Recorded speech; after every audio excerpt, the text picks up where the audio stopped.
the function of a Zen teacher is to put his students in all kinds of situations where in the normal course of social relations they would get stuck. By asking nonsensical questions, by making absurd remarks, by all ways of unhinging things, and above all, keeping them stirred up with impossible demands. To hear the sound of one hand, to, without moving, stop a ship sailing out on the water, or to stop the sound of a train whistle in the distance. Magic. To touch the ceiling without getting up from one's chair. To take the 4 divisions of Tokyo out of your sleeve. To take Mount Fuji out of a pillbox. All these impossible questions are asked. And in the ordinary way of interpreting these questions, we think, well, now, gee, how could we do that?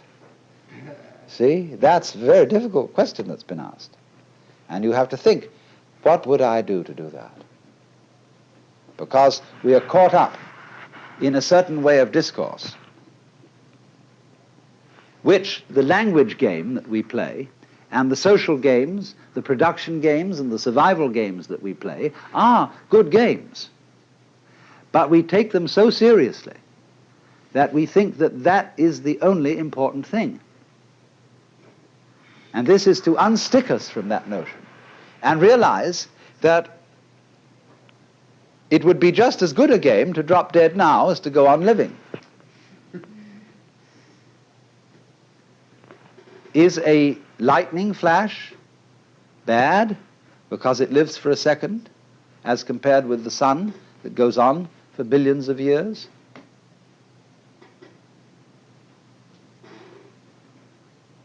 You can't make that sort of comparison, because a world of lightning goes also with a world where there's a sun, and vice versa.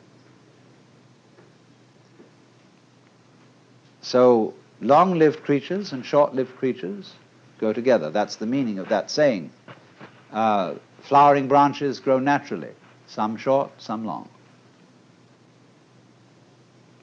So this then is a scene in a Zen community where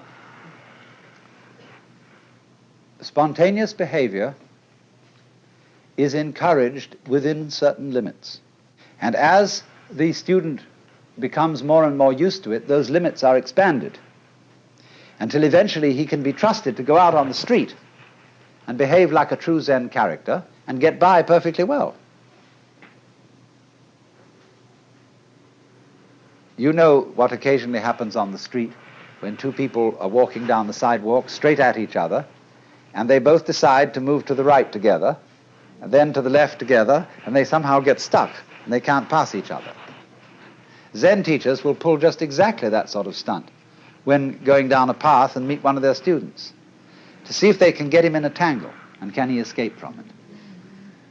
And you will find in everyday life that there is a very clear distinction between people who always seem to be self-possessed and people who are dithering and nervous and don't quite know how to react in any given situation, always getting embarrassed because they have their life too strongly programmed. You said, I mean, this is a common marriage argument. You said you would do such and such a thing at such and such a time. And now you've changed your plans. Not that the change of plans really caused any inconvenience, but just the feeling that when you say you will do something at a certain time, you ought to do it at that time, come hell or high water. Well, that's being very unadaptable. That's being a stone kind of sticky thing. If it, after all, doesn't matter when we do it, and somebody is offended because the time has been changed, that's simply because they are attached to punctuality as a fetish. And this is one of the great problems. This causes many automobile accidents. Men rushing home to be on time for dinner when they stayed late either working or they had to stop for a drink at some bar or When the girl feels that she has to, if she has a fussy husband and she feels she has to have the dinner ready at exactly a certain moment, she ruins the cooking. He'd rather have a faithful wife and a bad cook. I hope I'm not treading on any toes.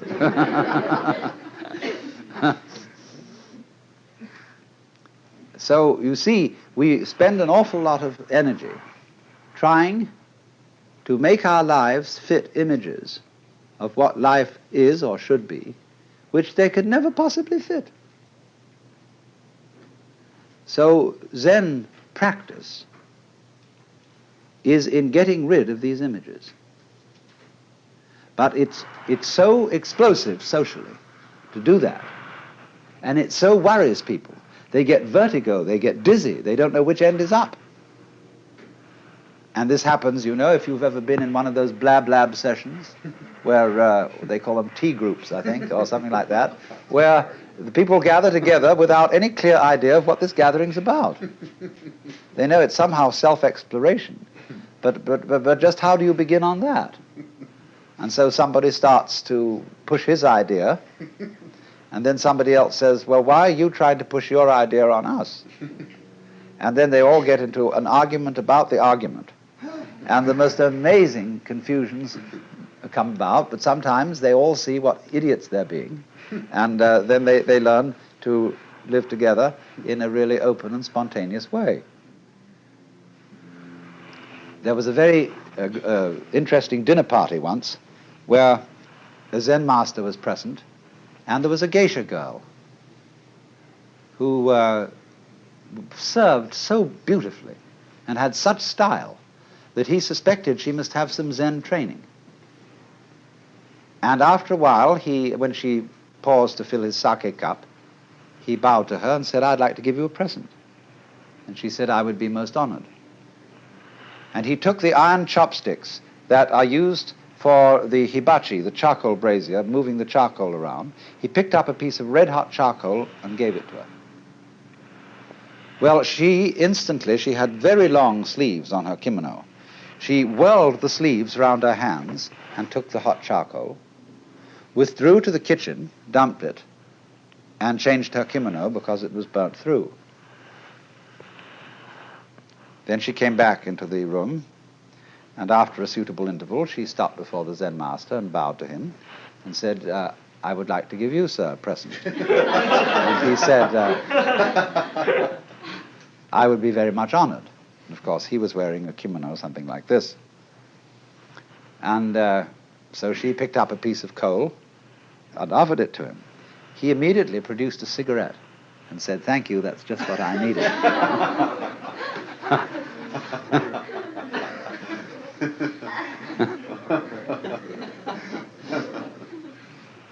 Now, you know, in the same way that we have this in our culture, certain people who are comedians, who know how to make jokes and gags in a completely unprepared situation,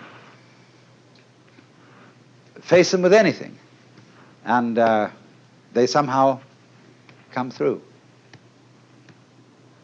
So that is exactly the same thing in a special domain as Zen. Only a master of Zen does this in every life situation. But the important thing is to be able to do this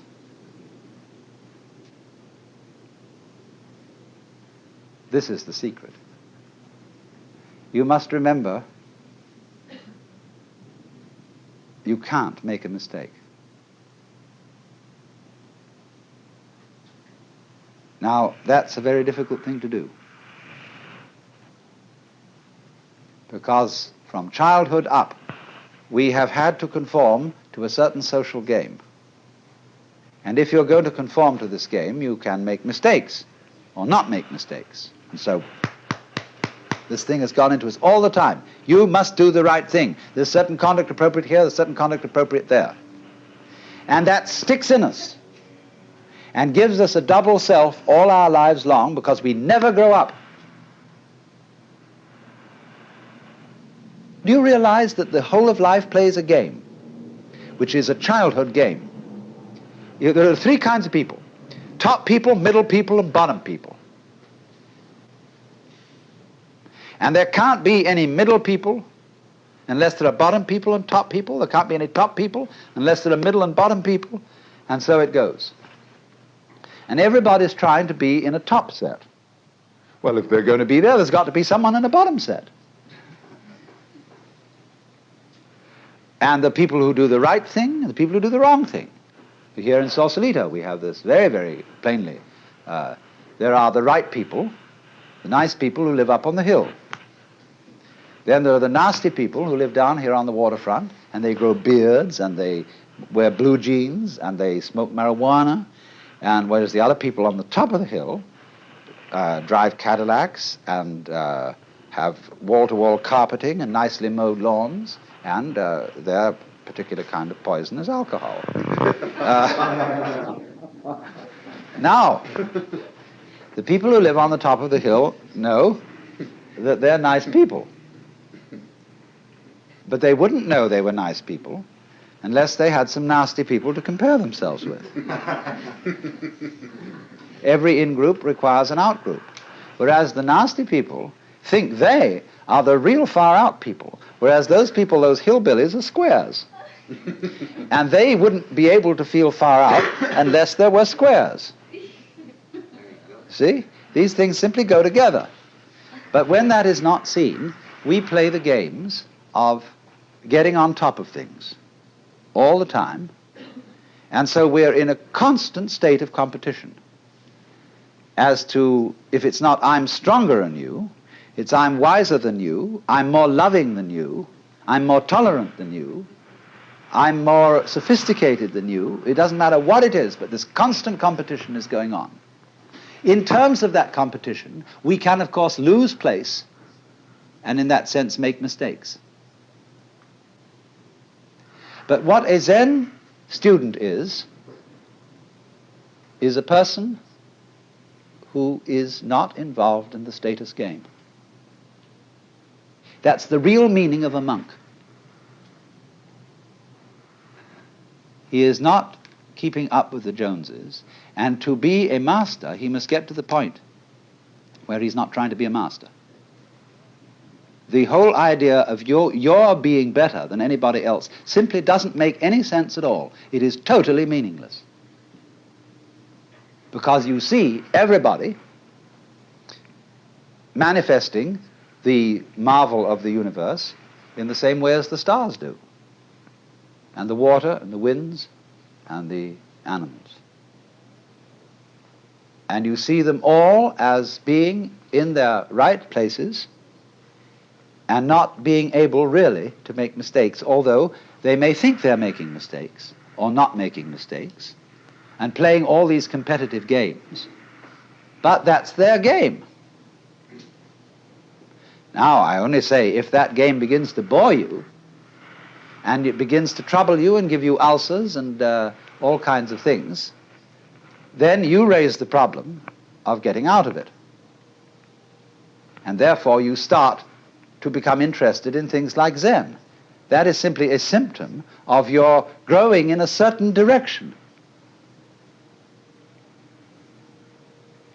where you are tired of playing a certain kind of game. You are as naturally flowing in another direction as if a tree were putting out a new branch. So because you say, oh, well, we people are interested in higher things, you see, that depends still on the differentiation of rank between the superior and the inferior people. But when you begin to see through that and grow out of that, you don't think any more of this superior and inferior classification. You don't think we are spiritual people who attend to higher things as distinct from these morons who are only interested in beer and television. This is simply our particular form of life. Like there are crabs, and there are spiders, and there are sharks, and there are sparrows, and so on. The trouble with the human being is, like the trouble with certain animals, like the dinosaur, who evolved to the point where he was so big that he had to have two brains, a higher self in the head and a lower self in the rump. And the difficulty was to get these two brains coordinated. But we have exactly the same trouble. And we are suffering from a kind of jitters that comes from being two-brained. Now, you see, I'm not saying that that jitters is bad. It's a potential step in evolution and an opportunity of growth. But remember, in the process of growth, the oak is not better than the acorn. Because what does it do? It produces acorns. Or you could say, just like I sometimes love to say, that a chicken is one egg's way of becoming others. So an oak is an acorn's way of becoming other acorns. Where is the point of superiority? The first verse of that poem I just quoted, the flowering branches grow naturally, some short, some long. The first verse is, in the landscape of spring, there is nothing superior and nothing inferior. The flowering branches are naturally some short, some long. So that's the point of view of being an outcast, in the sense of being outside the taking seriously of being involved in the social game, and therefore being threatened by making mistakes, of doing the wrong thing. That is to say, of carrying into adult life one's childhood conditioning, where somebody is constantly yammering at you to play the game. So therefore, the preachers and the teachers take the same attitude towards their adult congregations that parents take to children, and lecture them and tell them what they should do. And judges in courts feel also entitled to give people lectures because they say those criminal types haven't grown up, but neither have the judges. It takes two to make a quarrel. So one can begin to think in a new way, in the polarity thinking, instead of being stuck with the competitive thinking of the good guys and the bad guys, the cops and the robbers, the capitalists and the communists, all these things, which are simply childishness.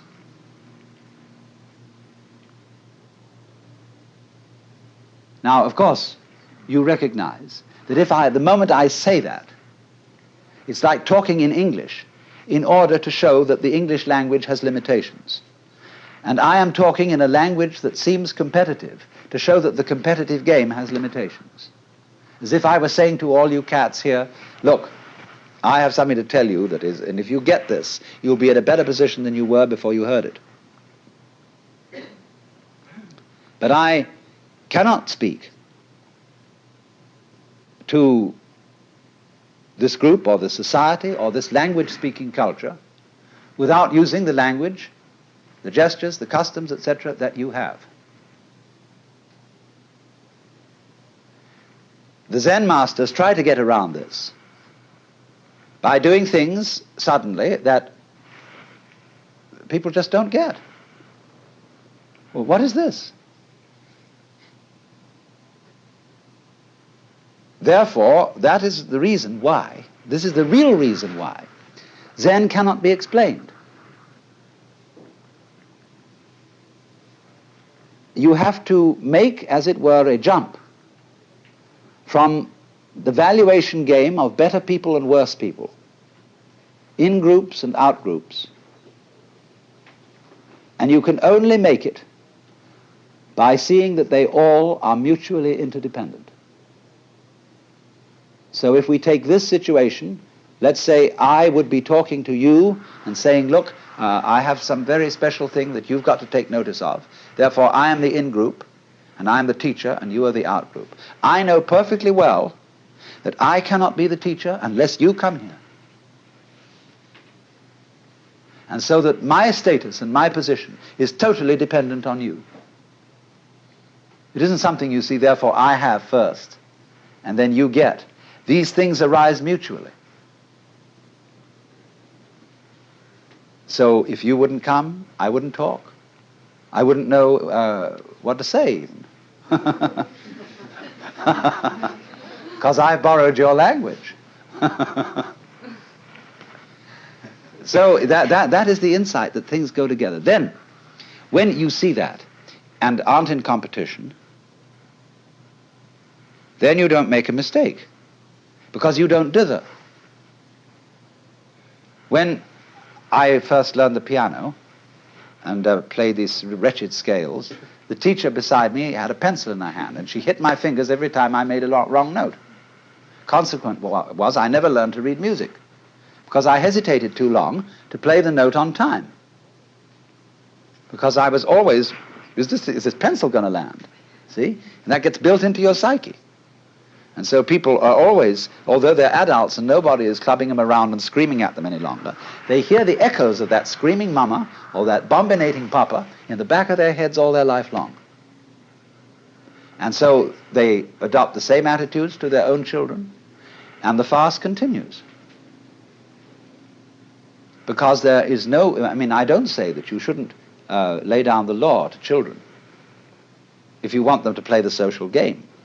But if you lay down the law to your children, you must make provision later in life for them to be liberated, to go through a process of curing them from the bad effects of education. But you can't do that unless you too grow up, you see? Unless we grow up. Says I, including myself.